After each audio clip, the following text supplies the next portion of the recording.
sistem pernapasan. Kira-kira apa? Nah, biasanya yaitu sesak napas atau asma. Asma ini biasanya karena otot-otot yang ini kesukarannya ini karena otot-ototnya yang untuk pernapasan itu terlalu sempit. Biasanya ini faktor turunan.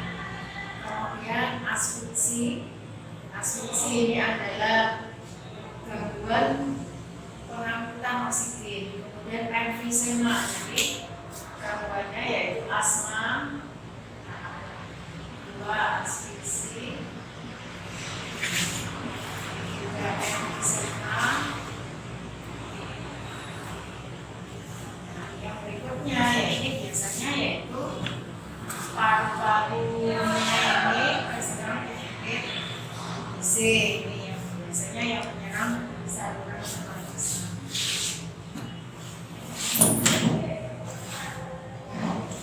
Dan ada lagi yaitu kanker paru-paru.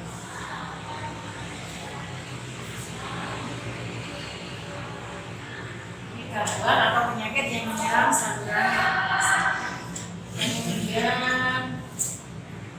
berikutnya disajikan gambar penampang kulit beserta dia dapat menentukan letak lengan prima. Nah, ini gampang nanti sampai kalau menentukan ini karena sudah ditentukan oleh pembuat soalnya, indikatornya nanti menentukan lengan prima. Kalau gambarnya seperti ini penampangnya kulit, ini sama ini yang gambar ada punter-punternya, yaitu ya ini adalah kelenjar prima.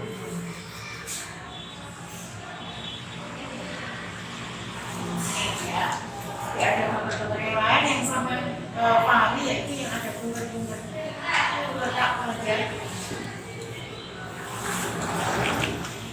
Berikutnya yaitu soal nomor 21 ya. Soal nomor 22 disajikan tabel frekuensi panjang gelombang beserta dibedakan urutan cepat lambat dari yang terbesar ke yang terkecil. Di sini kan saya tidak tahu tabelnya, cuma saya beri rumusnya saja ya. Rumusnya nanti untuk cepat lambat gelombang itu rumusnya seperti ini.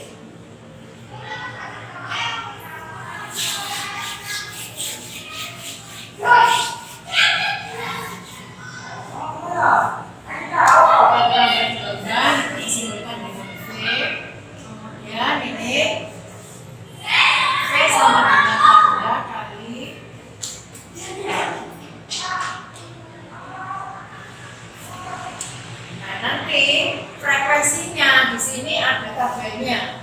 Kalau frekuensinya besar, otomatis nanti kecepatan saya beri keterangan. B-nya yaitu cepat lambat. Cepat lambat gelombang.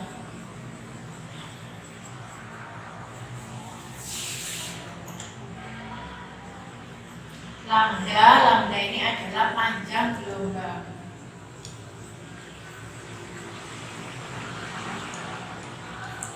F ini adalah frekuensi gelombang. Nah, yang ini nanti akan ditayangkan di tabel.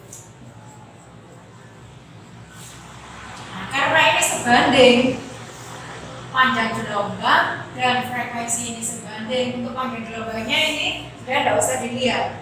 Yang dilihat itu hanya frekuensinya saja. Kalau frekuensinya besar, otomatis cepat lambatnya juga besar. Nah, ini nanti sampai disuruh mengurutkan cepat lambat dari yang terbesar ke yang kecil. Jadi dipilih frekuensinya yang besar dulu. Frekuensinya yang besar dulu, kemudian di bawahnya nanti sampai yang terkecil. Karena ini di indikatornya disajikan tabel frekuensi. Seandainya frekuensi yang sudah jadi tidak ada, sama harus mencari sendiri frekuensi. Misalnya, ini gelombang disajikan tabel frekuensi panjang gelombang. Ya, ini berarti harus ditampilkan ini frekuensinya. Udah gampang ya, ini fungsinya kayak apa? Kuncinya sampai lihat ini. dilihat dari frekuensinya. Kalau frekuensinya besar, berarti kecepatan rangkaian gelombang besar. Nah, lanjut berikutnya. Diberikan suatu ilustrasi alat optik yang digunakan dalam kegiatan sehari-hari, serta tidak dapat menemukan jenis alat optik dan sifat bayangan. Nah, untuk alat optik ini kita harus tahu gambarnya, mikroskop, masa tidak tahu mikroskop, kemudian nanti teropong, kacamata, ini ya, itu termasuk alat-alat optik.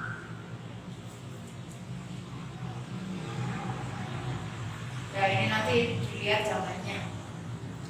Berikutnya soal nomor 24, peserta didik dapat mendeskripsikan macam-macam organ penyusun sistem organ reproduksi pada manusia. Nah, ini organ reproduksi pada manusia itu ada yang wanita dan ada yang pria.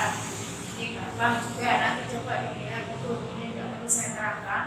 Ini kan ada itunya juga, misalnya pada wanita ada rahim, kemudian ada rahim atau uterus, kemudian ada ovarium, kemudian ada tuba Fallopi, dan seterusnya.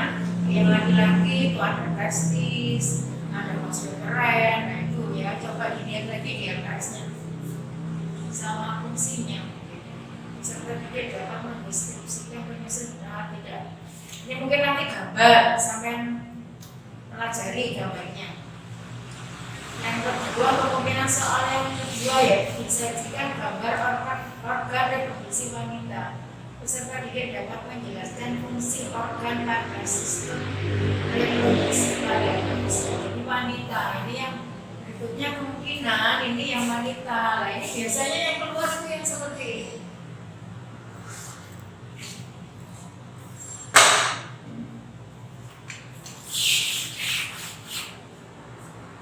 Ini yang harus sekarang ini ya. Kalau wanita ini biasanya kemungkinan soal yang sering biasanya keluar itu seperti ini. Nah, kalau yang di sini ini berarti tempat pembentukan sel telur. Ini titik-titik ini ada sel telur, ovumnya atau sel telur. Namanya ini organnya ovarium. Ini nanti kan akan ditangkap oleh fungi, nanti akan masuk ke saluran namanya ovidus salurannya.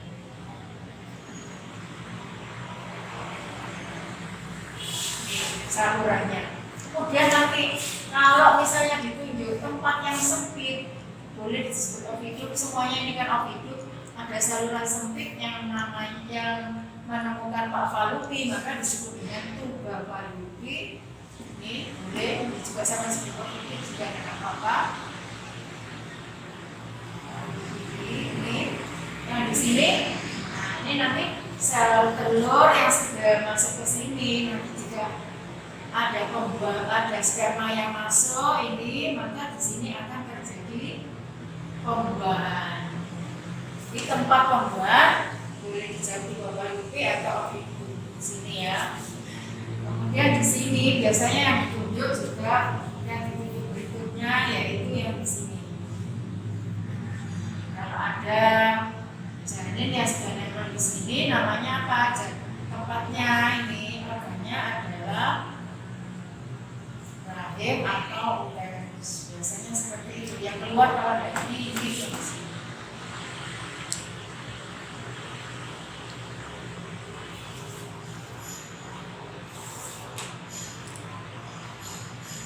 Kalau yang sudah mau keluar yang di sini adalah leher rahim.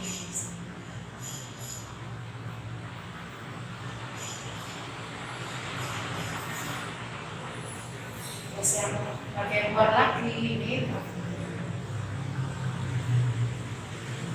yang biasanya yang keluar itu nempelnya janin ini adalah rahim atau uterus. Kalau tidak ada pilihan rahim ya uterus. Kemudian tempat pembentukan sel telur, ovarium, tempat terjadinya pembuahan, ini tempat yang sempit untuk Fallopi, atau kalau di saluran semuanya namanya ovidus.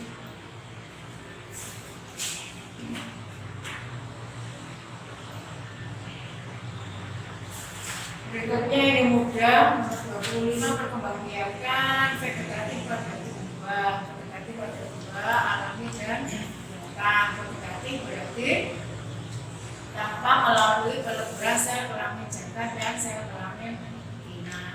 Yang alami contohnya apa? Pilates, kemudian apa lagi?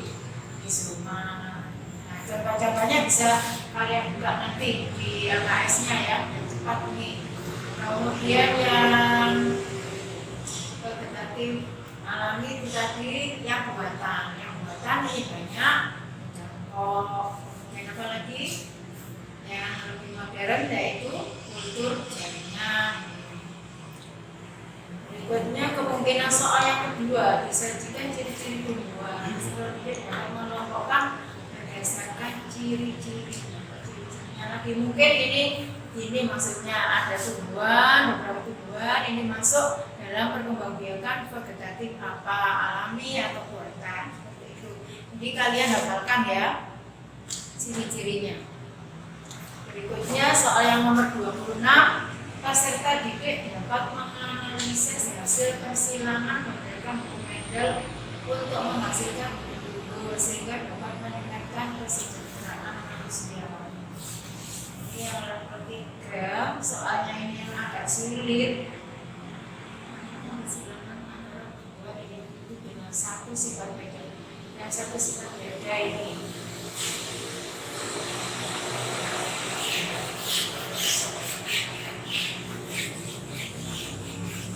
Saya jelaskan yang satu sifat beda dulu.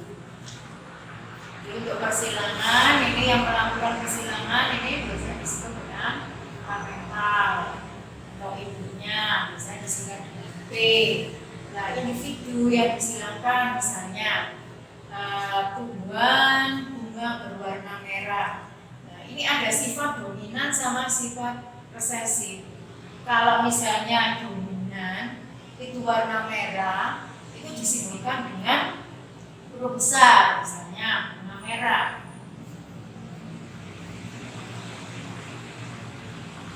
Bunga merah sifatnya dominan. Nanti merahnya, M-nya ini menggunakan huruf besar. Tahu ya, dominan itu artinya menguasai atau mengalahkan. Kadang-kadangnya bunga merah sama bunga putih. Sifatnya resesif, jadi yang putih ini sifatnya dikalahkan oleh yang merah. Jadi parentalnya itu nanti kalau membuat persilangan itu biasanya kalau di soal pilihan itu sama hanya menentukan perbandingan dominan hasilnya saja. Misalnya parentalnya ini bunga merah, tapi karena merah dominan disebutkan dengan nih huruf besar. Jadi ini yang putih ini fenotipnya M besar. Genotipnya M besar. Fenotipnya tanpa apa? Seperti merah. Bunganya tampak merah. Nah, yang ini fenotipnya itu bunganya kelihatan apa? Putih. Kemudian gametnya ini tulis satu saja, M besar, yang di sini M kecil. Antara kedua gamet ini karena ada persilangan, maka ini ketemu sifatnya. Ini hasilnya atau filialnya menghasilkan ini.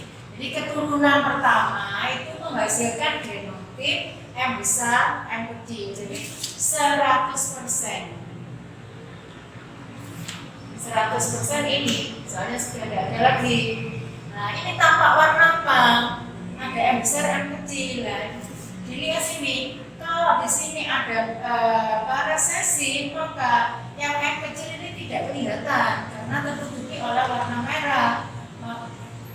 Walaupun di genotipnya ini ada gen M kecil atau gen putih, tapi ini dikalahkan sehingga ini fenotipnya adalah merah.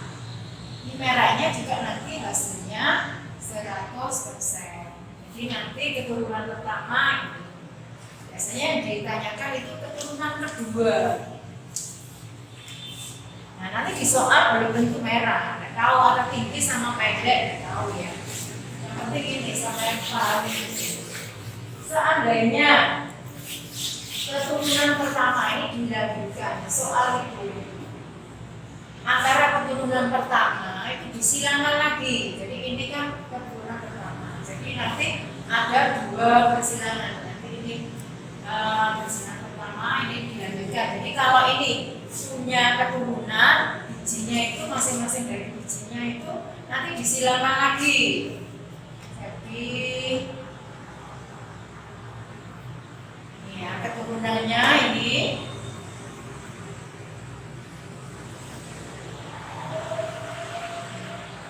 karena ada dua makanya kan dituliskan makanya M besar dan M kecil. Ini juga begitu, M besar dan M kecil. Nah, untuk memudahkan kalian buat papan catur aja. Kalau masih sedikit membuat anak panah itu tidak kesulitan. Kalau banyak itu pakai papan catur aja.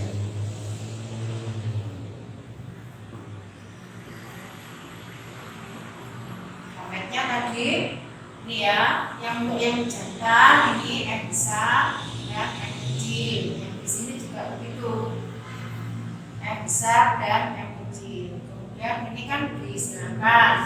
Ini ketemu ini M besar, M besar. Ini ketemu ini M besar, M kecil. Ini ketemu ini M besar, M kecil. Ini sama ini M kecil, M kecil. Sekarang dibuat kalau di soal itu biasanya yang ditanyakan perbandingannya. Sekarang perbandingan genotip.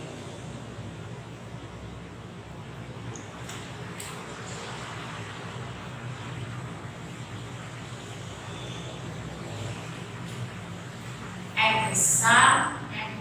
Ini macamnya ada M besar, ada lagi M besar, M kecil. Karena ini sama ditulis satu saja, tidak apa-apa. Macam yang berikutnya M kecil. Berapa jumlahnya ini? M besarnya 1. M besar, M kecilnya ada berapa? 1, 2. M kecilnya ada berapa? 1. Kalau buat perbandingan 1 banding 2 banding 1. Tapi kalau misalnya di pilihan itu tidak ada 1 banding 2 banding 1, tapi persen, sampai bisa membuat jumlahnya ini berapa? Seperempat, ada 4. Berarti yang ini 1/4 dipersentasi kali 100%. Jadi ini 25%. Kemudian yang ini, yang M besar, M kecil, 2/4 kali 100%, 50%. Kemudian yang ini 1/4 kali 100%. Nah, ini genotipnya. Sekarang fenotipnya yang tambah apa? M besar, ini tambah apa? Merah kan? M besar, M kecil tambah merah. M besar, M kecil tambah merah. M kecil putih. Jadi yang merah ada berapa? Ini yang genotip. Sekarang perbandingan fenotipnya.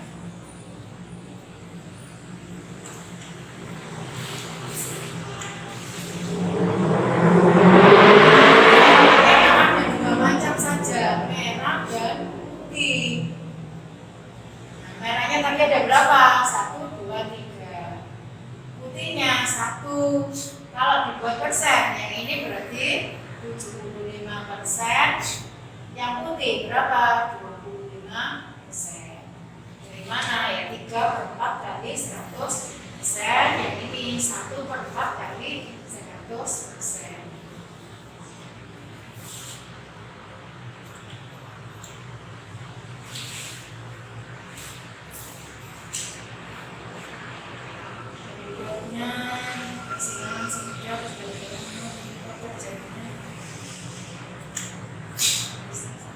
listrik statis dalam kehidupan sehari-hari. Biasanya ini ya, contohnya ini dalam ini pengumpulan ini asap gitu ya, cerobong asap itu biar asapnya itu ngumpul, ini menggunakan sifat-sifat dari listrik statis kalau di pabrik itu. Kemudian di mesin fotokopi itu biar tulisan itu bisa nempel, itu menggunakan mesin ini. Kemudian pengecatan ya, pengecatan mobil atau besi itu biasanya juga menggunakan prinsip listrik statis. Soal yang terakhir, listrik dinamis. Peserta didik dapat menjelaskan karakteristik listrik seri dan paralel. Ini yang level 1. Kemudian yang level 3, peserta didik dapat menghasilkan listrik dan gambar yang disajikan. Ini karena kalian kemarin itu waktu membahas listrik dinamis, ini kalian tidak ada pelajaran tatap muka, jadi ya mungkin agak kesulitan ya. Untuk rangkaian seri yang hambatan itu yang jejer-jejer ya.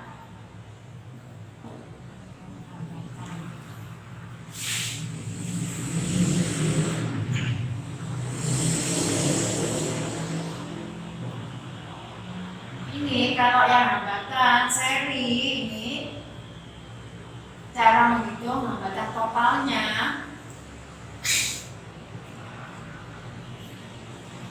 Hambatan totalnya R total sama dengan R1 tambah R2 tambah R3 dan seterusnya. Kalau lampu yang jejer-jejer saklarnya hanya 1, itu cara menghitungnya yaitu ditambah dan seterusnya. Kalau hambatannya seperti ini, disusun seperti ini, namanya seperti ini dan paralel. Nah, saya coba ini yang 2 saja, yang rangkaiannya hanya 2. Kalau 2 R1 yang dirangkai paralel hanya ada 2, bisa menggunakan rumus cepat atau pakai rumus aslinya kan ini, seper RP sama dengan seper R1 tambah seper R2. Tapi kalau sampai ini cepat, nanti kalau ini kan RP rangkaian paralel nanti balik lagi. Contohnya misalnya ini 6 dan 3 ohm. Ini kan seper 6 ditambah seper 3. Ini disamakan metodenya 6 1 2 3 per 6. Nah 3 per 6 ini kan masih seper RP. Ini masih seper RP. Tapi RP nya nanti dibalik 6 per 3 sama dengan 2 ohm. Nah kalau 2 bisa kalian menggunakan cara cepat. Bisa menggunakan cara ini, cara cepat. RP sama dengan R1 kali R2 dibagi R1 tambah R2. Rumus ini berlaku hanya kalau 2 yang rangkaian paralel. Misalnya ini tadi 6 sama 3, 6 tambah 3. Kalau yang ini sudah tidak usah dibalik, 18 dibagi 9 hasilnya sama 20. Tapi kalau misalnya 3 sampai menggunakan seper RP.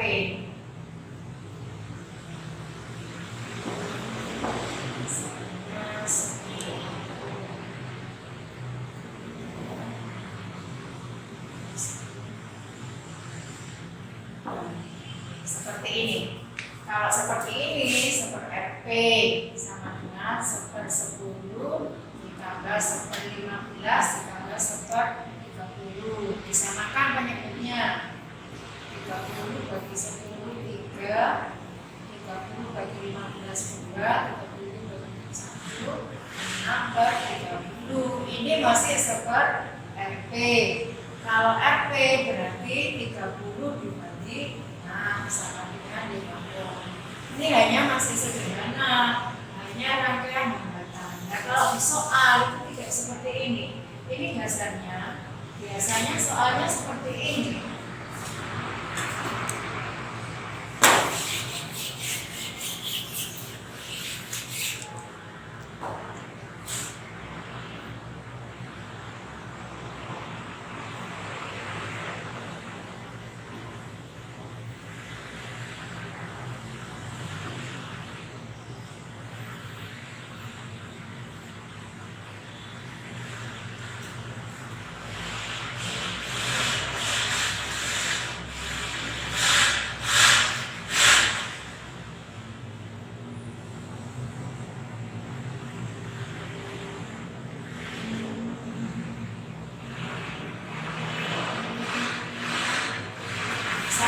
Soal seperti ini, nah ini tadi kan mungkin sudah tahu dasarnya ini berarti hambatannya ini menggunakan rangkaian paralel tadi, ketemu berapa?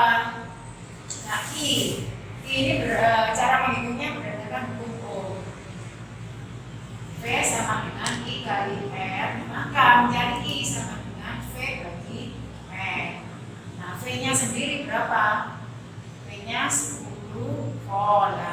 Kalau yang ini tadi R-nya, kalau R-nya misalnya di dalam soal, R-nya itu hanya satu ya sudah langsung dimasukkan. Karena R-nya ini ada 2, maka R-nya ini harus diselesaikan dulu. RP-nya R1 kali R2 dibagi R1 tambah R2. Jadi 6 kali 3, 6 tambah 3, 3 kali ya. Kamu soal 6 sampai 3 sudah langsung kita dimasukkan V-nya 10, I-nya dicari, V-nya 10, R-nya 2. Nanti kuat arusnya sama dengan 5. Ini dasarnya, ini juga sama. Mencari V bagaimana kalau ini diketahui ya, V sama dengan I kali R, tapi R-nya dilihat. R-nya kalau banyak, misalnya ada rangkaian campuran, ya diselesaikan dulu. Misalnya ada soal seperti ini, R-nya ini bentuknya seperti ini. Nah ini diselesaikan dulu. 6, 3, kemudian ini 5 ohm. Tadi kan paralelnya, ketemu ini di paralel dulu. Kalau sudah di seri, tadi RP-nya 6 kali 3, 6 tambah 3, itu 18 bagi 9. Nah kalau 2 sudah selesai, ini disederhanakan. Nah, jadi seperti ini gambarnya. Nah kalau jajar-jajar kan di seri. Ini tadi ketemu 2 ohm, yang ini 5 ohm. Jadi sekarang R totalnya 2 ditambah 5 sama dengan 7 ohm. Ini masih hambatannya. Kalau misalnya di ininya ada ya sampai ini, masukkan di rumus ini. V sama dengan, kalau mencari V sama dengan I kali R, kalau mencari I, V bagi R. Dan kemudian dari saya pilih. Assalamualaikum warahmatullahi wabarakatuh. Untuk nanti kalau masih ada kesulitan